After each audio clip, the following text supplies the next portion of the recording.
Hello guys, welcome again. आज की हम इस वीडियो में करने वाले हैं एस्टेट टीजीटी मैथमेटिक्स 2020 वाला पेपर। इसके 40 क्वेश्चंस 91 से 130 तक के हम 40 क्वेश्चंस कर चुके हैं। उस वीडियो का लिंक आपको डिस्क्रिप्शन बॉक्स में मिल जाएगा। इस वीडियो में हम करेंगे 131 से 150 तक। ठीक है, ये सारे पेपर आपको करने हैं। ये एस्टेट दिसंबर 2023 के लिए वेरी हेल्पफुल रहने वाले हैं। स्टार्ट करते हैं 131 से। The formula to calculate the coefficient of quartile deviation। Direct हमसे फॉर्मूला पूछा है किसका, कोफिशिएंट ऑफ क्वार्टाइल डेविएशन। ठीक है, इसके अंदर दो तीन टर्म्स होती हैं, वो किसी के बारे में भी पूछ सकता है। अगर वो क्वार्टाइल डेविएशन के बारे में पूछे, उसका फॉर्मूला होता है यहाँ पे Q3 माइनस में Q1/2। यहाँ पे कोफिशिएंट पूछा है, कोफिशिएंट ऑफ क्वार्टाइल डेविएशन, इसका होता है Q3 माइनस Q1 अपॉन में Q3 प्लस में Q1। कौन सा ऑप्शन राइट हो जाएगा हमारा, फर्स्ट वाला। अगर यहाँ पे ये रेंज पूछता, ठीक है, तो वो क्या हो जाती, Q3 माइनस में Q1। ठीक है, तो यहाँ पे कोफिशिएंट पूछा था हमसे डायरेक्ट, तो आंसर क्या हो गया यहाँ पे Q3 माइनस में Q1 अपॉन Q3 प्लस में Q1। नेक्स्ट देखो, two numbers are respectively 30% and 40% less than a third number. कोई भी टू नंबर है वो 30 एंड 40% लेस है थर्ड नंबर से। What percent is the second of the first. हमें ये बताना है कि जो सेकंड नंबर है वो फर्स्ट का कितने परसेंट है। ठीक है, तो मान लेते हैं कि जो थर्ड नंबर है वो 100% है, तो फर्स्ट और सेकंड 30 और 40 लेस है, तो ये 70% हो गया। 30% लेस, 40% लेस है, तो ये जो सेकंड वाला नंबर है ये कितना हो गया, 60%। ठीक है, थर्ड नंबर से जो पहले दो नंबर है वो 30 और 40 क्या है, लेस है। अब हमें बताना है what percent is the second of the first. Second of the first यानी कि सेकंड ऑफ द फर्स्ट करेंगे तो ऑफ द फर्स्ट जो भी आता है नंबर यहाँ पे वो इसके अपॉन में आता है। 60/70 इंटू में 100, ये कैंसिल आउट, तो 600 अपॉन में 7। इसको सिंप्लीफाई करेंगे तो ये आएगा हमारे पास 85/5/7%। ठीक है, जो सेकंड नंबर है वो फर्स्ट का कितना परसेंट है, 85 एंड 5/7%। तो सिंपली हमें बस कैलकुलेशन ऐसे करनी है कि थर्ड नंबर अगर 100 है तो ये क्या हो जाएगा 70, ये क्या हो जाएगा 60। हमें परसेंटेज बतानी है कि सेकंड ऑफ द फर्स्ट उसका कितने परसेंट है, यानी कि 60/70 इंटू में 100। Answer is 85 and 5/7%। 133, a room 15 metre long requires 7500 tiles each 15 centimetre by 12 centimetre. Tiles total कितनी है, 7500 है। उनके डायमेंशंस हमें गिवन है 15 सेंटीमीटर बाई 12 सेंटीमीटर लेंथ और breadth. To cover the entire floor then the breadth of the room, यानी कि जो पूरे रूम के अंदर हमें क्या करनी है, कवर करनी है। हमें ब्रेथ ऑफ द रूम बतानी है, ओनली हमें क्या गिवन है, उसकी लेंथ गिवन है। ठीक है, तो यहां से हम इसकी ब्रेथ को x मान लेते हैं। ये 15 मीटर है, ब्रेथ को हमने x मान लिया, लेंथ इंटू में ब्रेथ करेंगे। ठीक है, ये मीटर है, ये सेंटीमीटर है, इसको किस में चेंज कर दे, सेंटीमीटर में, इंटू में x, लेंथ इंटू में ब्रेथ। ये रूम का एरिया किसके इक्वल टू होगा, रूम के एरिया के अंदर ही तो हमें टाइल को क्या करना है, कवर करना है। तो टोटल टाइल्स कितनी है, 7500 है, और उनकी डायमेंशन, एक टाइल कितने डायमेंशन की है, 15 इंटू में 12। यहाँ पे x निकाल देंगे हम, 7500 इंटू 15 इंटू में 12 डिवाइड बाई 15 इंटू में 100। ये कितना आ गया यहाँ पे, x इक्वल टू, यहाँ पे कितना आएगा 15 इंटू में 100 इंटू में x। टोटल x की वैल्यू यहाँ पे कितनी आएगी, इनकी मल्टीप्लाई करेंगे तो हम 15 इंटू में 12 इंटू में 5, यहाँ पे x की वैल्यू कितनी आ गई, सोल्व करते हैं इसको, ये आएगा 900 सेंटीमीटर, क्योंकि ये हमने सेंटीमीटर में चेंज कर लिया था, लेकिन आंसर किस में गिवन है, हमारे मीटर में है। ठीक है, मैं यही कंफर्म कर रही थी। यहाँ पे आंसर हमारे किसके अंदर है, मीटर के अंदर है, और हमारा किसके अंदर आया है, ये सेंटीमीटर में आया है। तो इसका अगर हम मीटर चेंज करेंगे तो x कितना आ गया यहाँ पे हमारा 9 मीटर, और अगर सेंटीमीटर होता तो 900 सेंटीमीटर होता। Breadth is 9 metre. ठीक है, कैसे किया है, जो हमारा रूम का एरिया है और टोटल जो टाइल्स है, एक टाइल्स का जो डायमेंशन है वो 15/12 है, टोटल टाइल्स कितनी है, 7500 है। यहाँ पे ब्रेथ आ गई हमारी 9 metre, breadth of the room. Next देखो, the probability that a non leap year has 53 Sunday. Non leap year means जो डे होंगे वो 365, ठीक है। तो इसको अगर हम 7 से डिवाइड करेंगे तो यहाँ पे कितना आएगा, यानी कि 52 तो यहाँ पे संडे बन गए, एक डे रिमेनिंग रह गया। क्या रह गया यहाँ पे, 1 डे रिमेनिंग रह गया। अब 1 डे टोटल 7 डे में से कोई भी डे हो सकता है। जो 1 डे रिमेनिंग बचा है यहाँ पे वो टोटल 7 डे में से तो कोई भी डे हो सकता है। तो हमें उसी की तो प्रोबेबिलिटी बतानी है। Probability that a non leap year है, अगर 53 संडे होंगे तो उसकी प्रोबेबिलिटी क्या हो जाएगी, 1/7। वो 1 डे बचा है और टोटल जो आउटकम है टोटल 7 डे है, तो यहाँ पे इसकी प्रोबेबिलिटी क्या आ गई, 1/7। नेक्स्ट करते हैं 135। A tax on an item is diminished by 20% and its consumption increased by 15%। ठीक है, ये क्या होता है, डिमिनिश बाई मतलब कि वो घट रहा है, कंजप्शन इंक्रीज हो रही है 15%, then the effect on revenue, हमें इफेक्ट बताना है रेवेन्यू पे। देखो डायरेक्ट ट्रिक क्या होती है गाइस, इसके अंदर कोई भी चीज इंक्रीज हो रही है उसके लिए हम प्लस लगाते हैं, जो घट रही है डिक्रीज हो रही है डिमिनिश्ड हो रही है उसके लिए हम नेगेटिव लगाते हैं। ट्रिक क्या होती है हमारी, direct x plus Y plus में एक्स वाई वाई में 100 इतने परसेंट आएगा।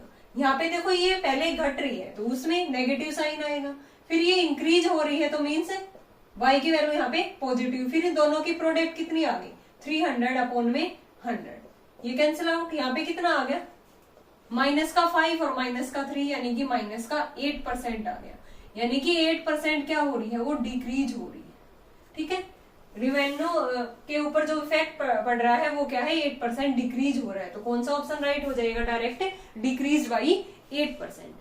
ठीक है, तो किस तरह से किया है, अगर इंक्रीज हो रहा है तो हम प्लस साइन लेते हैं, डिक्रीज हो रहा है तो माइनस साइन लेते हैं, और डायरेक्ट इस ट्रिक का हमें यूज करते हैं इस टाइप के क्वेश्चंस में, क्योंकि हमें पेपर में टाइम बचाना होता है, कम से कम टाइम में हमें क्वेश्चंस को सोल्व करना होता है। ठीक है, नेक्स्ट देखो, a shopkeeper allow a discount of 10% to his customer and still gain 20%. What is the marked price on an article which cost 450 to the shopkeeper? उसका जो कॉस्ट प्राइस है आर्टिकल का वो 450 है। इसने ये बोला है कि उसने डिस्काउंट देने के बाद भी वो कितना गेन कमा रहा है, 20%। हमेशा जो गेन और लॉस होता है वो किसके ऊपर होता है, कॉस्ट प्राइस के ऊपर। यहाँ पे कॉस्ट प्राइस ये है हमारा, ठीक है, वो अभी भी 20% गेन कर रहा है, यानी कि 120 अपॉन में 100। इसको सोल्व करेंगे तो ये आएगा 540, मल्टीप्लाई करेंगे तो ये कितना आएगा 540। अब इसने ये बोला है कि वहां पे what is the mark price क्या था आर्टिकल का, कि उसकी कॉस्ट इतनी थी और वो डिस्काउंट देने के बाद भी कितना गेन कर रहा था, 20%। वो तो हमने निकाल दिया यहाँ पे। ठीक है, कॉस्ट प्राइस पे ये इसने इतना गेन किया है, तो यानी कि ये उसका सेलिंग प्राइस होगा। तो सेलिंग प्राइस अब ये किसके इक्वल होगा, उसके ऊपर जो मार्क प्राइस होगा। ठीक है, मार्क प्राइस पे भी तो डिस्काउंट दे रहा है, हमेशा जो डिस्काउंट होता है वो किसके ऊपर होता है, एमपी के ऊपर। वो कितने का दे रहा है, ये 10% का दे रहा है। ठीक है, तो ये 540 किसके इक्वल होगा, मार्क प्राइस हमने एक्स मान लिया और मार्क प्राइस के ऊपर ये डिस्काउंट दे रहा है कितने का, 10% का। ठीक है, तो मतलब कि कोई चीज पहले 100 की थी, अब वो कितने की दे रहा है, 90 की दे रहा है। बस हमें मार्क प्राइस निकालना है यहाँ से, x इक्वल टू 540 इंटू में 100 डिवाइड बाई 9, ये 6 पे चला गया, तो डायरेक्ट आंसर हमारा कितना आ गया, 600। First option is the right option. देखो क्वेश्चन में कुछ भी नहीं था। ठीक है, इसने ये बोला था कि कोई भी जो शॉपकीपर है वो 10% डिस्काउंट दे रहा है, डिस्काउंट देने के बाद भी उसको 20% प्रॉफिट हो रहा है, और जिसका कॉस्ट प्राइस है आर्टिकल का 450। तो यहाँ पे कॉस्ट प्राइस हमें गिवन था, हमें प्रॉफिट गेन गिवन था। ठीक है, तो यहाँ से उसका सेलिंग प्राइस आ जाएगा। सेलिंग प्राइस मीन्स वो उस आर्टिकल को किस उसमें बेच रहा है, मतलब कि उसके ऊपर जो मार्क प्राइस होगा, मार्क प्राइस के ऊपर वो 10% का डिस्काउंट फिर दे रहा है। तो 540 इक्वल टू मार्क प्राइस हमने x मान लिया कि आर्टिकल के ऊपर एमपी कितना था, x।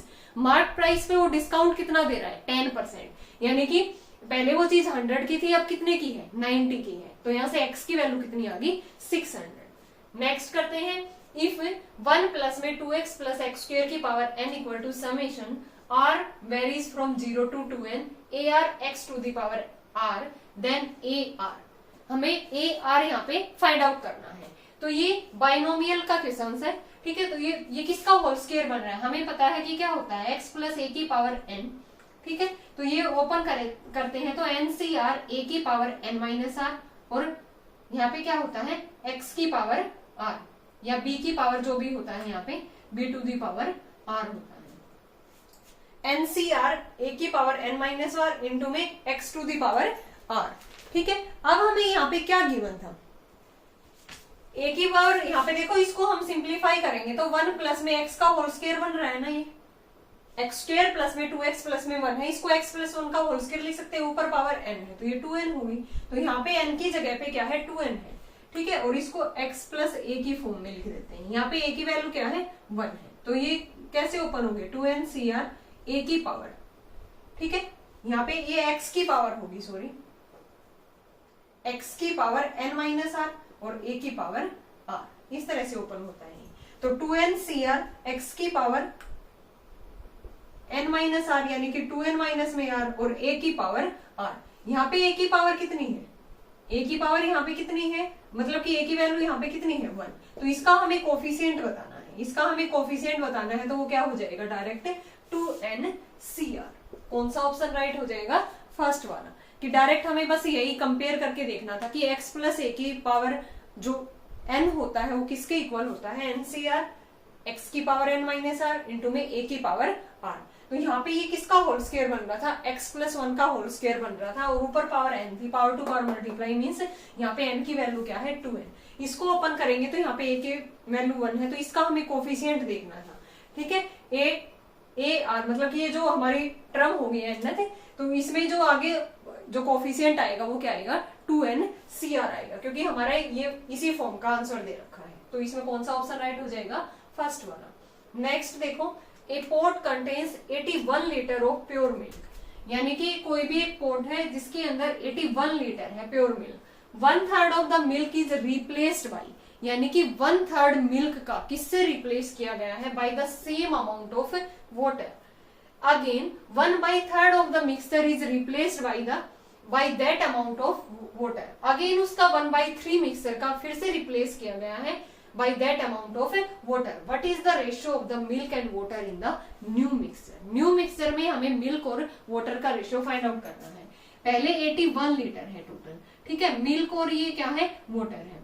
81 का 1/3 पार्ट कितना हो गया 27, यानी कि टोटल 81 था, उसमें से मिल्क इतना आ गया, तो यानी कि सॉरी वाटर इतना आ गया, वाटर से रिप्लेस किया गया है 27। अब मिल्क यहाँ पे कितना रह गया 54 रह गया ना, 81 में से जाएगा तो टोटल मिक्सचर कितना था 81, उसका 1/3 पार्ट रिप्लेस किया गया है किससे, वाटर से, तो 1/3 पार्ट इसका 27 आ गया, 81 में से 27 जाएगा 54। अब अगेन 1/3 पार्ट इसका किसके साथ, फिर से वाटर के साथ रिप्लेस किया गया है, मीन्स 54 का 1/3 फिर से ये कितना आ गया 18, यानी कि ये 18 पार्ट इससे क्या किया गया है रिप्लेस किया गया है, मतलब कि मिल्क में से, तो ये माइनस का 18 और इसके अंदर क्या हो जाएगा 18 ऐड, तो यहाँ पे 36 आएगा, ये 45। तो मिल्क और वाटर का न्यू रेशियो 36:45 आ गया, ठीक है। तो कौन सा ऑप्शन राइट हो जाएगा हमारा 9 4 जा 9 5 जा, ठीक है। कौन सा ऑप्शन है इसके अंदर, लास्ट वाला 4:5 is the new mixture of milk and water. कैसे किया है, टोटल 81 लीटर था, 1/3 पार्ट उसका रिप्लेस किया गया, ठीक है, वाटर के साथ, तो उसके अंदर वाटर कितना था 81 का 1/3 27, तो मिल्क कितना था 54, अगेन उसको रिप्लेस किया गया है, तो मीन से 54 का यहाँ पे हमने थर्ड पार्ट निकाला वो 18 आ गया, ठीक है। यानी कि इसको दोबारा क्या किया गया है वाटर से रिप्लेस किया गया है, तो इसके अंदर तो ऐड होगा टोटल जितना भी वाटर था, और इसमें से क्या होगा माइनस, देन अगेन इसका जो रेशियो है वो कितना आ गया 36:45। Now answer is 4:5। नेक्स्ट करते हैं 139। The diameter of a sphere is increased by 25%। The percent increase in its volume, volume में कितने परसेंट इंक्रीज होगा you have to find out, ठीक है। डायमीटर हमें कितना इंक्रीज दे रखा है कि 25% हो रहा है, तो मींस रेडियस क्या होता है डायमीटर का हाफ, तो नीचे क्या आएगा d/2 मींस वो एक कांस्टेंट क्वांटिटी है, ठीक है, तो इसमें हम वही ट्रिक लगाएंगे, कौन सी वाली, x प्लस वाई प्लस में एक्स वाई बाई 100 वाली। क्या है, x प्लस वाई प्लस में एक्स वाई बाई 100। ठीक है, ये ट्रिक लगेगी हमारी। कितना इंक्रीज हो रहा है, 25% इंक्रीज हो रहा है। लेकिन हमें वॉल्यूम बतानी है। वॉल्यूम क्या होती है, 4/3 पाई आर क्यूब स्फीयर की, यानी कि हमें जो भी रेडियस है या डायमीटर है उसका क्या करना होता है, यहाँ पे क्यूब करना होता है। यानी कि ये यहाँ पे 3 क्वांटिटी लेके चलेंगे, 25%, 25 और ये 21। एक बार इन दोनों का लगाएंगे इस ट्रिक से, फिर यहाँ से जो भी वैल्यू आएगी फिर इन दोनों का। यहाँ से 25 इंक्रीज हो रही है, ये भी 25, ये 625 डिवाइड बाई 100। ये सोल्व करेंगे तो ये कितना आ गया, 50 प्लस में 6.25, यानी कि 56.25 आ गया। ठीक है, अब थर्ड क्वांटिटी और बची हुई है, अब इन दोनों का लेंगे हम, यानी कि यहाँ पे 56.25 प्लस में 25, फिर इन दोनों की प्रोडक्ट डिवाइड बाई 100। यहाँ पे इनको सोल्व करेंगे तो ये कितना आ जाएगा, 56.25 और ये 25 ऐड करेंगे तो 81.25। इसको सिंप्लीफाई करेंगे, ठीक है, अपॉन में 100 लेके आएंगे तो ये 14.06। आंसर आ जाएगा 95.31%। कौन सा ऑप्शन राइट हो जाएगा हमारा, लास्ट वाला, 95.31%। तो हमें क्या करना होता है, अगर क्यूब वाला हम कोई भी क्वेश्चंस कर रहे हैं तो उसमें उस क्वांटिटी को 3 टाइम्स लेंगे। तो लेकिन ट्रिक में तो हमारे पास x plus Y plus X Y by 100 है, दो के लिए ही है, तो पहले इन दो को सोल्व करेंगे, फिर ये जो भी वैल्यू आती है फिर उसको थर्ड के साथ सोल्व कर देंगे, same x plus Y plus X Y by 100। तो सोल्व होके ये कितना आ गया, 95.31%। नेक्स्ट देखो, the point of concurrency of 3 altitude of a triangle. एक ट्रायंगल हमें गिवन है ABC, इसके तीनों एल्टीट्यूड जहां भी इंटरसेक्ट करते हैं उस पॉइंट को क्या कहते हैं, इस पॉइंट को कहते हैं हम ऑर्थो सेंटर। क्या कहते हैं, ऑर्थो सेंटर, जहां पे तीनों एल्टीट्यूड्स क्या करते हैं, यहाँ पे कट करते हैं। ठीक है, इसने क्या कह रखा था कि उस जो भी पॉइंट कट करेगा उस पॉइंट को हम क्या बोलते हैं, point of a concurrency of a 3 altitude of a triangle is called orthocentre. Next देखो, if a plus B plus C equal to 0 है, देन हमें इसकी वैल्यू फाइंड आउट करनी है। देखो, इसको ऐसे हम आइडेंटिटी से सोल्व करेंगे तो ये लेंथी हो जाएगा। ठीक है, इस टाइप के क्वेश्चंस को किस तरह से सोल्व करना होता है, हमें ऐसी एबीसी की वैल्यू माननी है जो इसको सेटिस्फाई करे। ठीक है, जैसे मैंने यहाँ पे क्या ले लिया, a को 2 कह दिया, b को -1, c को -1, तो यहाँ पे क्या आ गया, a प्लस बी प्लस सी, यानी कि 2 माइनस में 2 कितना आ गया, 0 आ गया। ठीक है, यानी कि इसको सेटिस्फाई कर रहा है तो डायरेक्ट हम इसके अंदर पुट करेंगे।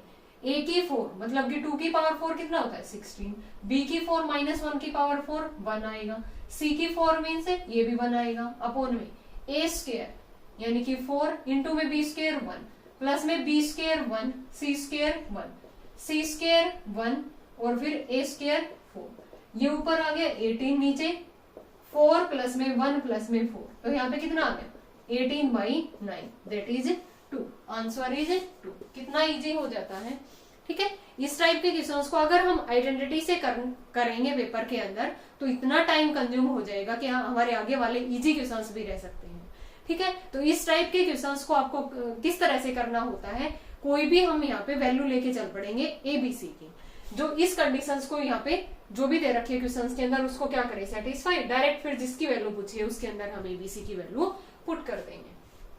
नेक्स्ट देखो, if AB, BC and CD are equal chords of a circle with OH centre and AD diameter, then angle AOB हमें यहाँ पे क्या करना है, फाइंड आउट करना है।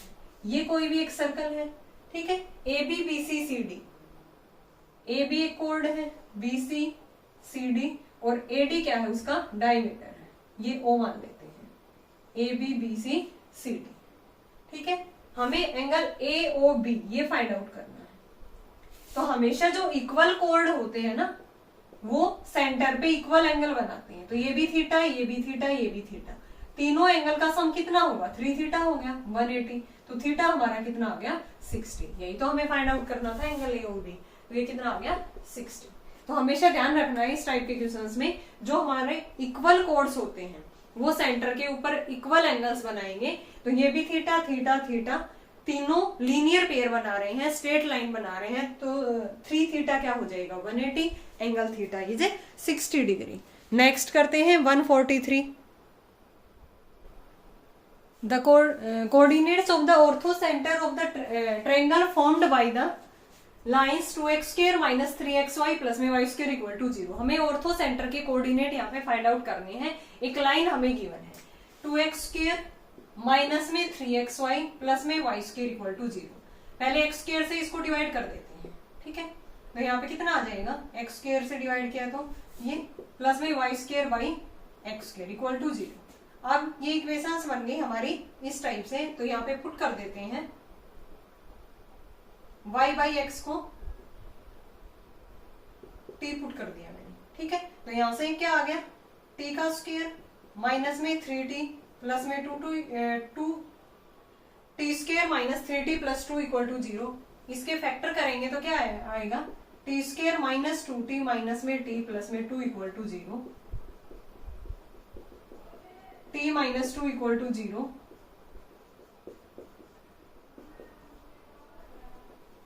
टू और 1 आ गए इसके फैक्टर, क्या है इसके 2 और 1, ठीक है। तो मीन्स y बाई एक्स क्या है हमारा t के इक्वल, तो एक बार इसको 1 के इक्वल और एक बार इसको 2 के इक्वल, तो यहां से y इक्वल टू एक्स आ गया। और एक रिलेशन हमें गिवन है x plus Y equal to 1, ठीक है। और दूसरा यहाँ से x इक्वल टू वाई है, ठीक है। तो इसमें क्या हो जाएगा, देखो ये दोनों लाइन हमें ऑर्थो सेंटर के कोऑर्डिनेट बताने हैं, तो ये आपस में क्या करेंगे, ये लाइन से इंटरसेक्ट करेंगे। इंटरसेक्ट करेंगे तो यहाँ पे हम x equal to Y put करेंगे, तो यहाँ पे कितना आ गया 2x, y की जगह पे x पुट किया तो x की वैल्यू भी 1/2 और y की वैल्यू भी 1/2, तो कोऑर्डिनेट आएंगे 1/2 और 1/2। कौन सा ऑप्शन राइट हो जाएगा हमारा, थर्ड वाला, ठीक है। तो सिंपली क्या किया था हमने x स्क्वायर से इस लाइन को डिवाइड किया, फिर y बाई एक्स में इक्वेशन बन गई, देन उसको हमने t पुट किया तो t की यहाँ पे 2 वैल्यूज आ गई। तो अगर हम यहाँ से ये वैल्यू लेते हैं y equal to y by X equal to 1, तो y इक्वल टू एक्स है। और एक दूसरा रिलेशन हमें गिवन है, दोनों लाइन से ऑर्थो सेंटर होंगी, इंटरसेक्ट करेंगी, तो यहाँ पे x equal to Y put किया तो x और y की वैल्यू आ गई 1/2 एंड 1/2, ठीक है। थोड़ा सा ये हाई लेवल का क्वेश्चन दे रखा है टीजीटी लेवल से। If an angle of a parallelogram is 2/3 of its adjacent angle, किसी भी कोई भी एंगल है पैरेललोग्राम का x मान लिया मैंने, smallest angle of the parallelogram x मान लिया, स्मॉलेस्ट एंगल वो क्या है 2/3 है उसके एडजेसेंट एंगल से, ठीक है। तो ये x है तो एडजेसेंट एंगल उसके साथ लगता हुआ मींस 180 माइनस में x होगा, क्रॉस मल्टीप्लाई करेंगे यहाँ पे 360 माइनस में 2x, यानी कि 5x इक्वल टू 360, x की वैल्यू कितनी आ गई 72। कौन सा ऑप्शन राइट हो जाएगा हमारा, लास्ट वाला, smallest angle is 72 degree. Next देखो, two numbers have 16 as their HCF and 146 as their LCM।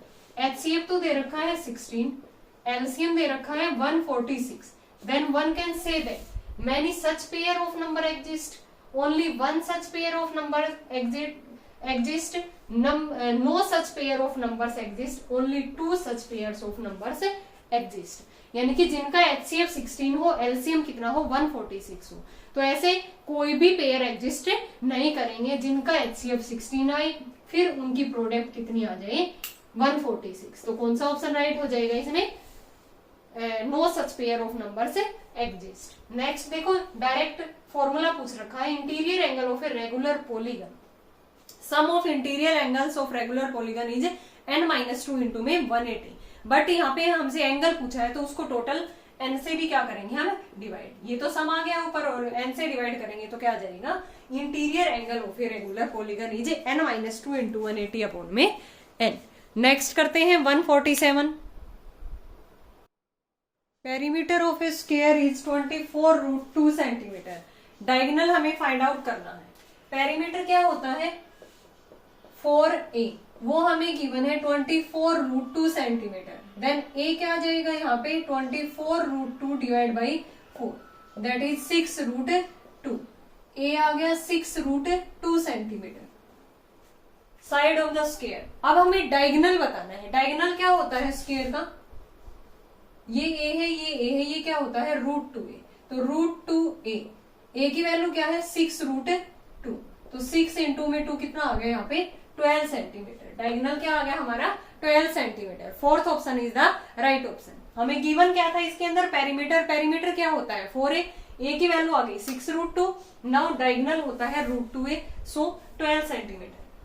Next देखो, what is the number in the unit place in the following. हमें यूनिट प्लेस बतानी है, तो यूनिट प्लेस करते हुए हमें क्या करना होता है, जो भी इसकी पावर है इसको किससे डिवाइड करके देखते हैं, 4 से। ठीक है, तो यहाँ पे 751 है, 4 से डिवाइड करेंगे तो यहाँ पे जो रिमाइंडर बचेगा वो 3 बचेगा। 271 को 4 से करेंगे, यहाँ पे 3 बचेगा। ठीक है, और यहाँ पे 138 है, 138 को 4 से करेंगे, यहाँ पे 2 बचेगा। 339 को 4 से करेंगे, यहाँ 3 बचेगा रिमाइंडर। ठीक है, ये देखो 751 है, यहाँ पे लास्ट डिजिट क्या है, यूनिट डिजिट 1 है। 1 की पावर 3 करेंगे तो 1 ही आएगा हमारा। यहाँ पे 3 है यूनिट डिजिट, 3 की पावर 3 करेंगे तो कितना आएगा, ये 7 आएगा। ठीक है, फिर यहाँ पे 7 रिमाइंडर 2 है, तो 7 की पावर 2 करेंगे तो 9 आएगा यहाँ पे। ठीक है, फिर 9 है, 9 की पावर 3 करेंगे तो ये 9 आएगा। ये कितना आ गया, 81 इंटू में 7, यानी कि यूनिट डिजिट कितनी आ गई यहाँ पे 7। ठीक है, इस तरह से हम इनकी यूनिट डिजिट निकालते हैं। ऐसे मल्टीप्लाई करके तो हम कर ही नहीं सकते इसको सोल्व, तो इसको यहाँ पे 4 से डिवाइड करेंगे, रिमाइंडर चेक किया। फिर इन नंबर्स की जो लास्ट डिजिट थी, यूनिट डिजिट थी, उसको उसकी पावर में लिखा, रिमाइंडर को उनकी पावर में लिखा, तो ये 1 इंटू 7 इंटू 9 इंटू 9 आ गया, और ये कितना आ गया, लास्ट डिजिट हमारी 7। Second option is the right option. A certain number of man can do a work in 60 day, यानी कि कुछ मैन है वो 60 डे के अंदर किसी काम को करते हैं। If there are 8 men less, अगर 8 मैन लेस है तो जो वर्क है वो 10 डेज ज्यादा में होता है। तो नंबर ऑफ मैन हमें फाइंड आउट करने हैं यहाँ पे। ठीक है, पहले कुछ मैन है जो 60 डे के अंदर कर रहे हैं, फिर इसने ये कहा कि अगर 8 मैन कम है तो काम 10 दिन ज्यादा में हो रहा है, यानी कि ये तो 8 मैन है और 10 दिन ये क्या हो रहा है, मोर ज्यादा में काम हो रहा है। यानी कि पहले 60 डेज में हो रहा था काम, टोटल जो वर्क था वो फिनिश हो रहा था 10 डेज के, सॉरी 60 डेज के अंदर। अब 10 डेज ज्यादा लग रहे हैं, तो मीन्स अब टोटल कितने डे लगेंगे, 70 डे। ठीक है, तो इसको 10 इंटू में 7 किया है, तब 70 डे आएंगे। 60 डेज तो पहले ही लग रहे थे, अब 10 एक्स्ट्रा लगेंगे तो 70 डेज लग रहे हैं, तो 10 इंटू में 7, तो इसको भी क्या कर देंगे 8 इंटू में 7। टोटल मैन कितने आ गए, 56 मैन। ठीक है, मैन कितने आ गए यहाँ पे, नंबर ऑफ मैन 56 मैन। इस तरह से हम इस क्वेश्चन को सोल्व कर सकते हैं। लास्ट है इसका 150। In a lesson plan the aim should be stated. Aim किस तरह से stated, in terms of behaviour, summary, motivation and previous knowledge. तो इसका आंसर आएगा बिहेवियर। लेसन प्लान में जो एम है वो किस टर्म में स्टेटेड होगा, बिहेवियर की फॉर्म। ओके गाइज, ये थे हमारे टोटल 60 क्वेश्चंस मैथ्स के, टीजीटी मैथ्स का सॉल्यूशन। आई होप आपको ये क्वेश्चंस क्लियर होंगे। मैंने 3 वीडियो के अंदर इस पेपर को कंप्लीट किया है, 20 क्वेश्चंस। उन वीडियो का लिंक आपको डिस्क्रिप्शन बॉक्स में मिल जाएगा। अगर आपको किसी भी क्वेश्चंस में डाउट है, किसी भी स्टेप में डाउट है, तो आप कमेंट करके पूछ सकते हो।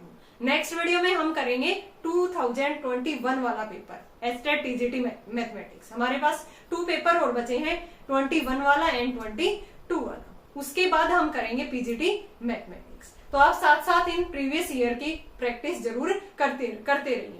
अगर आपने प्रीवियस ईयर की भी प्रैक्टिस अच्छे से कर ली तो आपके पेपर को कोई रोक नहीं पाएगा। Thanks everyone.